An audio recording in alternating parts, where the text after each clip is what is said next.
Do you feel like this spiritual journey is isolating? I know I do. And it's like the deeper I dive into it and the more information I find and gather, the more isolating that it feels.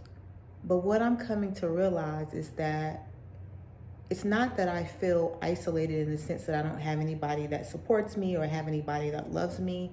It's more isolating in the fact that I don't feel understood. I don't feel understood in the things that I study and the things that I read about.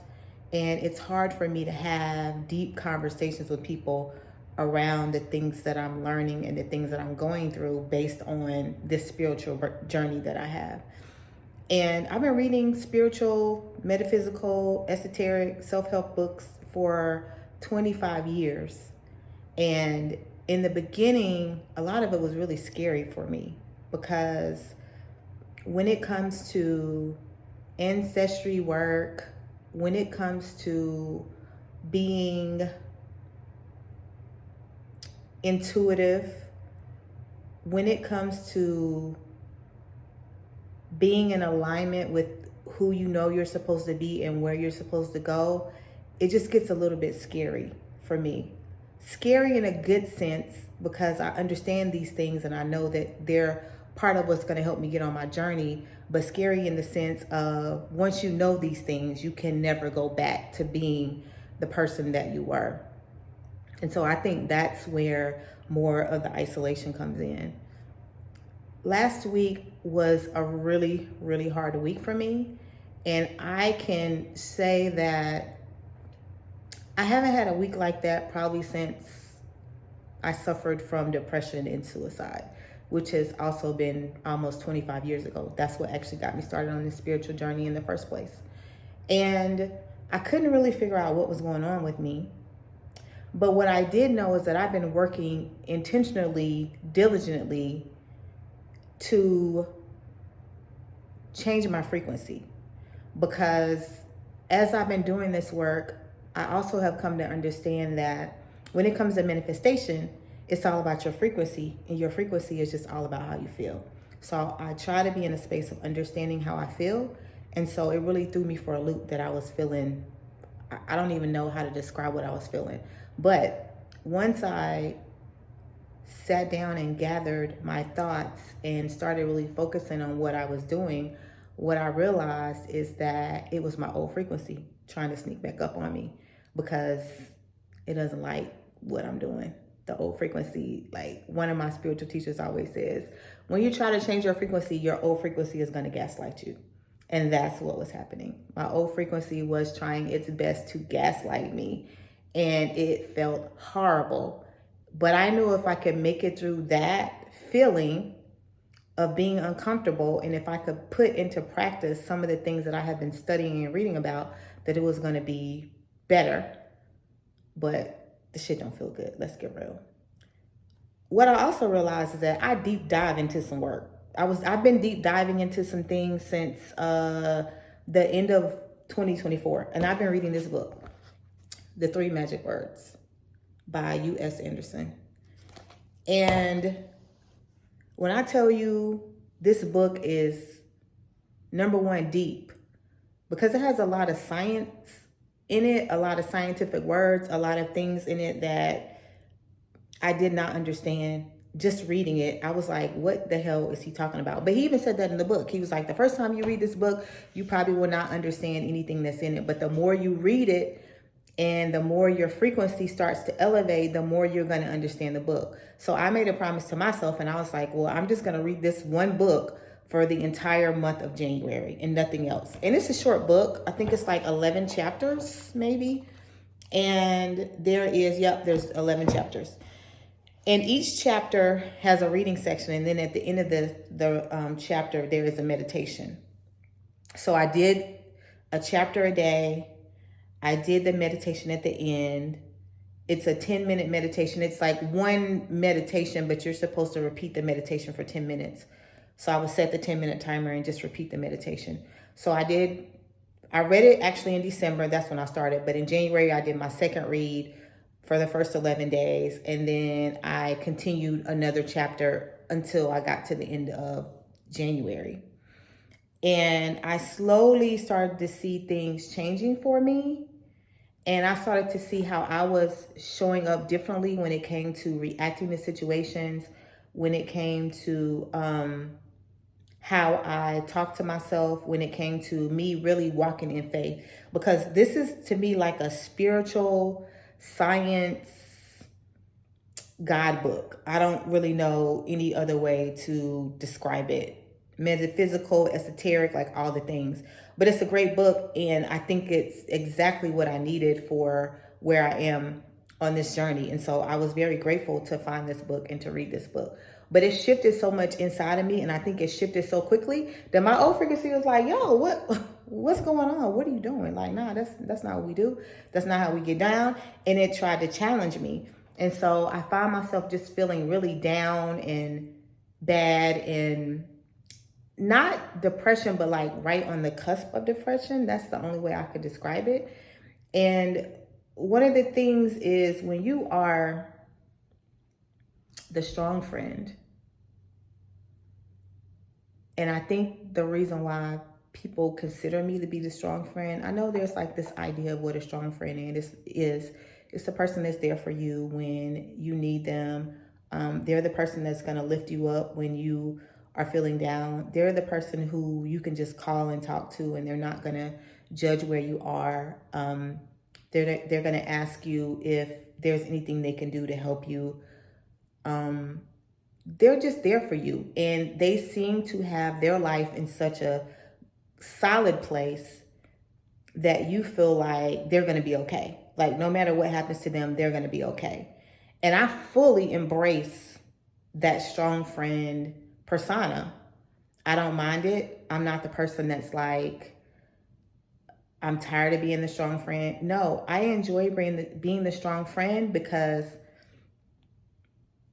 I try to fill myself up to the point where I'm serving from my overflow. I'm giving to my friends from my overflow versus depleting what I have. And I think because I tried to shift my frequency so quickly, it depleted some of the extra stuff that I always have. And I didn't have anybody really to talk to about it because, like I said at the beginning of the video, it's like when you start to do this work, you feel like nobody's going to understand you. You feel like nobody's going to know what you're talking about. I don't have a friend that I could really call and be like, oh, I'm reading this book. My frequency just shifted, and it shifted so quickly. Like, what's going on? I have a cousin who's very much like me. So she's the one person who I could have that conversation with. But at the same time, I feel like this is also work that we're called to do on our own. And that's the part where the isolation is actually a good thing because it helps you to tap into who you are and helps you to tap into the tools. And that's the thing, like I gather all these tools. Why am I gathering all these tools? I have to use them. And so it made me really tap deeper into my thought process. I can say that when strong people are going through things, we have a tendency to not share what we're going through because we also feel like we can pull ourselves out of it. We have a tendency to not necessarily see the situation for it being as big as it is because also we try to fix things ourselves. We try to lean on ourselves to figure these things out, and not even lean on ourselves, but lean on our higher power, that source energy, that infinite intelligence, God for me. I really see all of these things that happen to me as a test to really build my faith. And this was one of those things. This was definitely one of those things. I will say that while I was going through this situation, I did ask my mother. I asked my mom. I was like, Mom, I texted her and said, hey, I want to know as a mother, because I don't have any children. So I asked her, as a mother, when there's something going on with me, do you know that something's going on with me? And she told me yes.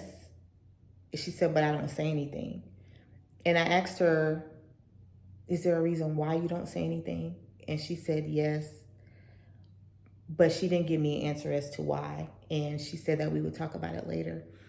We never really revisited the conversation, but what she did do was she checked on me the next day and asked me if I was okay. And I did something that I don't normally do. I don't think I'm trying to think of the last time I did it, and it was probably 25 years ago. And she asked me, "Are you okay?" And I said, "No." I said, "No." And she asked me a great and simple question, and that was, "What is your thought process right now? What's going on?" And it was almost like a light bulb went off inside my head when she asked me that. Because here I am, I'm journaling, I'm still meditating, I'm doing all of my spiritual practices, but I just felt out of whack. And when she asked me that question, I realized that I felt out of whack because of what I was thinking. Yes, I was still meditating. Yes, I was still journaling. I was doing all the good things I'm supposed to do as a spiritual person. But my thoughts had shifted left. I was thinking about things that I haven't thought about in 25, 30 years, things that just didn't make any sense. And then the light bulb went on again, like, yo, this is your frequency, like straight up trying to gaslight you. And how you gonna handle the situation? Like, no, we're not here to be gaslit. So once I came to the realization, it shifted everything so quickly for me. And I was like, oh, this is what this is. It's like, you know how you're in your life and you feel like you get to a good place and then everything just goes to shit? That's exactly what happened. It was like I was good, reading my book, everything was in alignment. I could feel my frequency changing, and then things just started coming out of left field. Things started going wrong, things started happening in my life, and I just was like, this doesn't make any sense to me because I'm a faithful person, and why do I feel like my faith is faltering right now? What is this feeling? What is going on? And so I'm so grateful for the conversation that we had because it shifted everything for me and it made me start paying attention to my thoughts. And I think as we go through our daily rituals, we don't pay attention to what we're thinking about. We're just kind of on autopilot sometimes. And I think that's what happened. I wasn't paying attention to my thoughts. And so once I had that realization, I started paying close attention to what I was thinking. I started shifting my thought process. I started catching those thoughts as they came up, the ones that weren't serving me, and I started to shift them. And then I started to feel a real shift happening. After that, something amazing happened, like the most amazing thing. I'm still like so blown away by this. And yes, I'm teasing you for my next video because in the next video, I'm going to talk about like this amazing, miraculous thing that happened through this work. And so it proved to me that your frequency is going to gaslight you, but how you react to the gaslighting is what's going to shift your frequency even more. So I'm so excited about what's happening right now. I'm on the cusp of something like really amazing. And I can't wait to share it with you.